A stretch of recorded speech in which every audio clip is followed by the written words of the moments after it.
You know, we talked a bit about how giving out checks to people, the government's inability to do things. Well, we got another big story that I think plays into the government's ability to do things. And actually, what you guys are saying makes me a little bit more confident, because we have this story. CBS News reports Biden calls on Congress to ban assault weapons and institute other gun restrictions. Suppose the good news there is that, as we just mentioned, they can't get giving out money right. They can't even give people money. Are they going to be able to actually implement? Able to do that? Yeah. How are they going to actually be able to take anybody's guns away or do anything like that?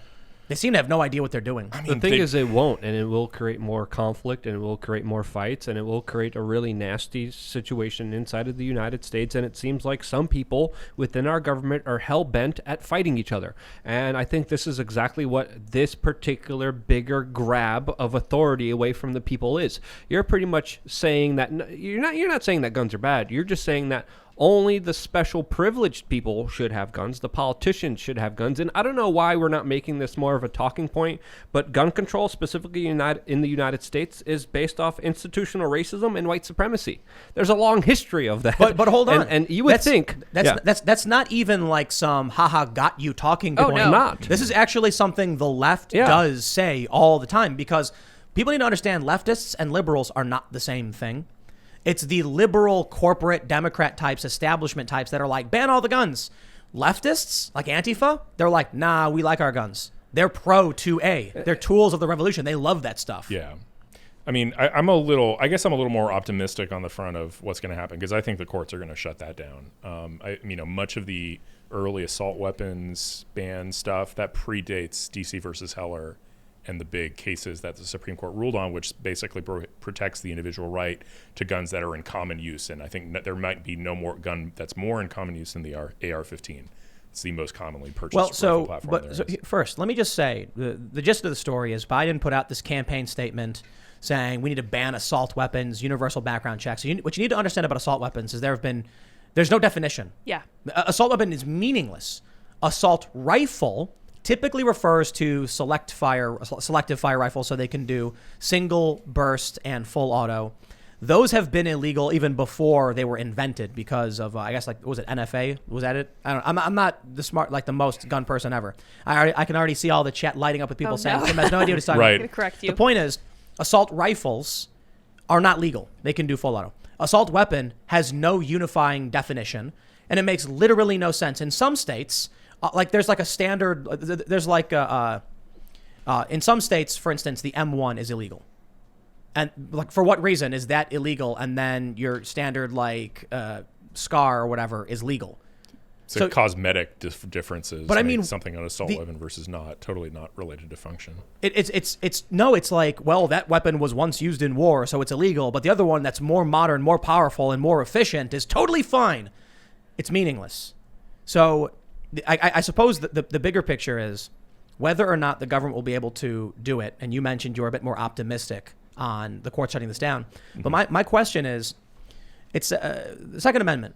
What is it? Do you know the text of the Second Amendment, Will? The rights of it. I'm trying, not off the top of my You don't head, need to give it verbatim. But yeah, right. like something, because like a well-armed or well-regulated militia being necessary to the health of a free society, the right to keep and bear arms shall not be infringed. What's that last part? It shall not be infringed. Before that? The right to keep and bear arms. Those two words, what were they?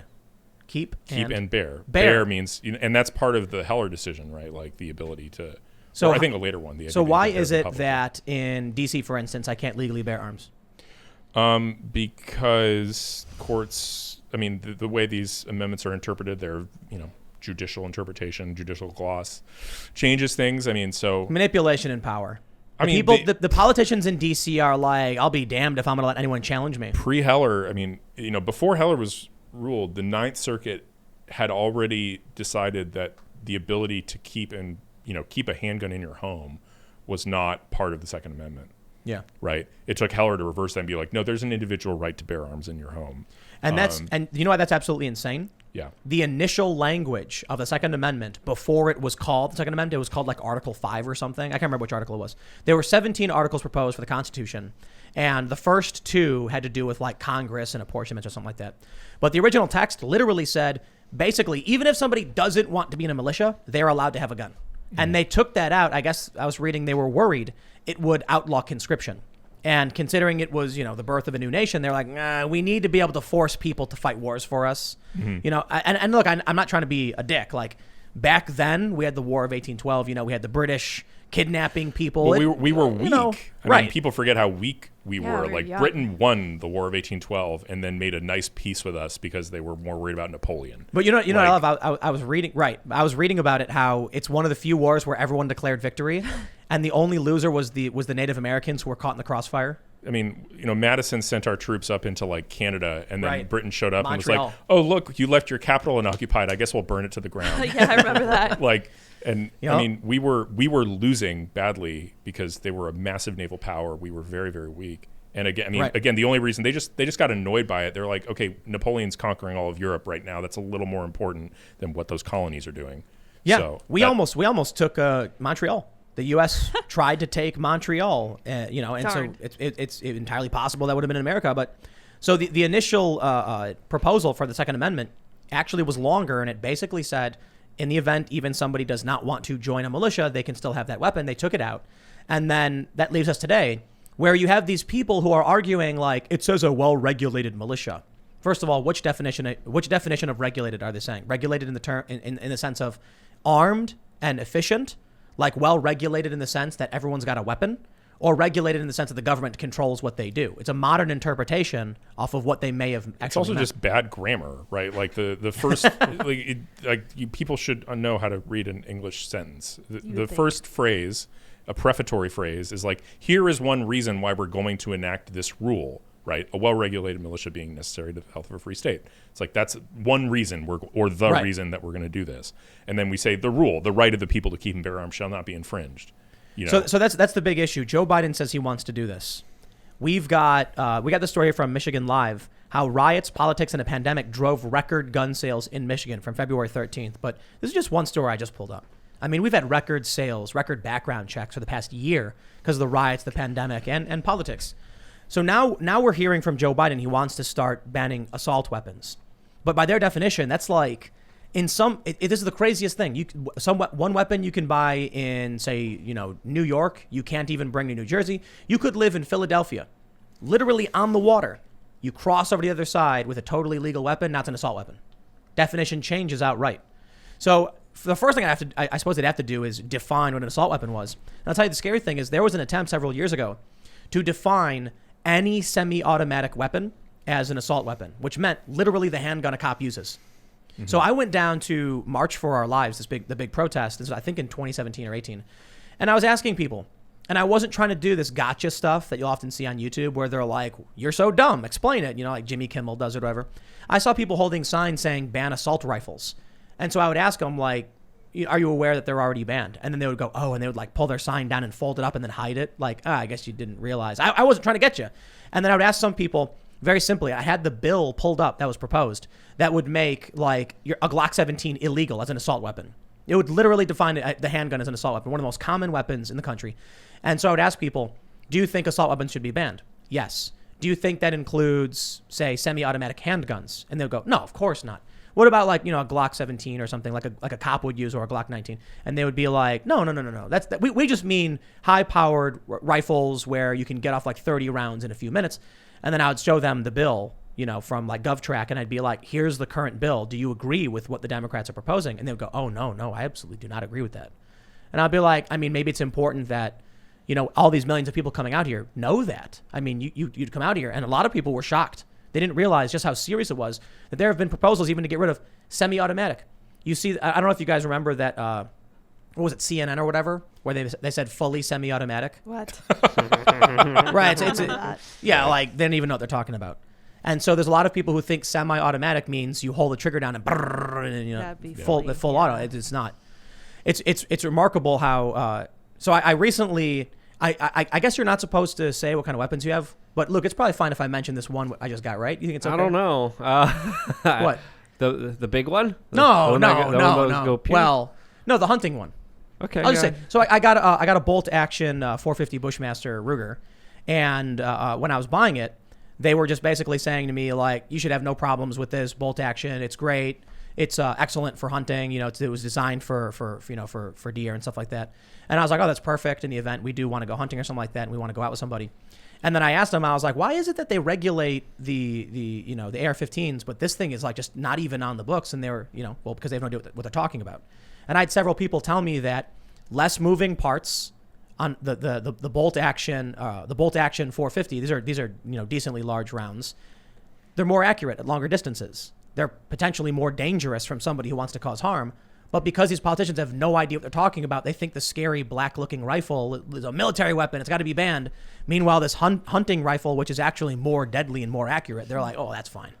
That's what well, you know what? I think the better way to put it is I can talk all about this stuff as I'm discovering it and exploring it as I go to the gun shop and I'm buying these things. And a lot of the people who own guns are sitting there laughing and banging like, they're laughing like, young Tim finally learning what it's like. But here's the funny thing about it.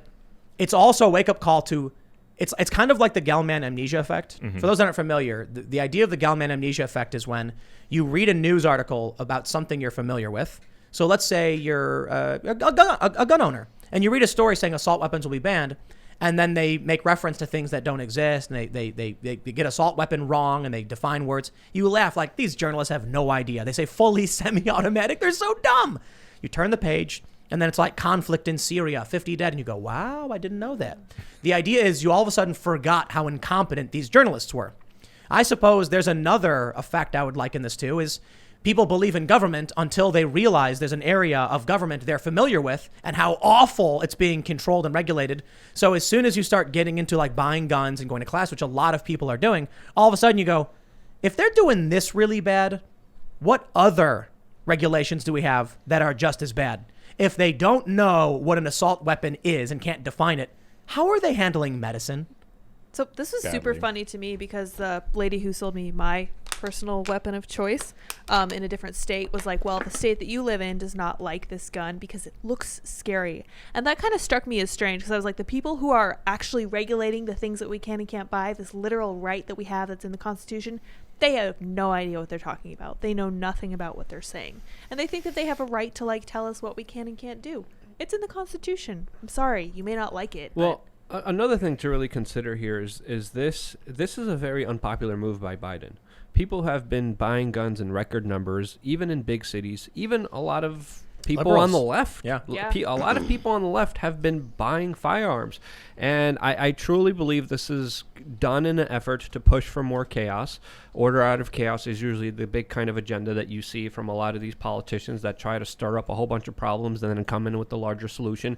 At all costs, we need to prevent violence from happening. And the people in Brazil are having the opposite problem, as I'm learning right now. I'm reading an article that's talking about how Bolsonaro in Brazil is trying to make it easier for citizens to get guns more easily. And the Guardian has a propaganda article about this, and it's titled "Anger as Bolsonaro Moves to Make Guns Easier to Access, a Threat to Democracy." Terrifying. People need to understand, when you're armed with a firearm, this is what politicians are protected by. So if the politicians could have protections, why can't the average citizen be able to protect themselves and their properties? So when it comes to criminals, like in Mexico or let's say Chicago, places where guns are illegal, criminals still magically get guns and firearms. Thanks for checking out this clip from the Timcast IRL podcast. If you want to see the full show, come back to this channel, youtube.com/TimcastIRL, Monday through Friday at 8 p.m., where you can leave comments and super chat, and we actually will read your comments on the show. Don't forget to like, share, subscribe, and if you want exclusive members-only content, segments you can't get anywhere else, go to timcast.com, become a member, and we even have full bonus episodes. Thanks for hanging out, and we'll see you all next time.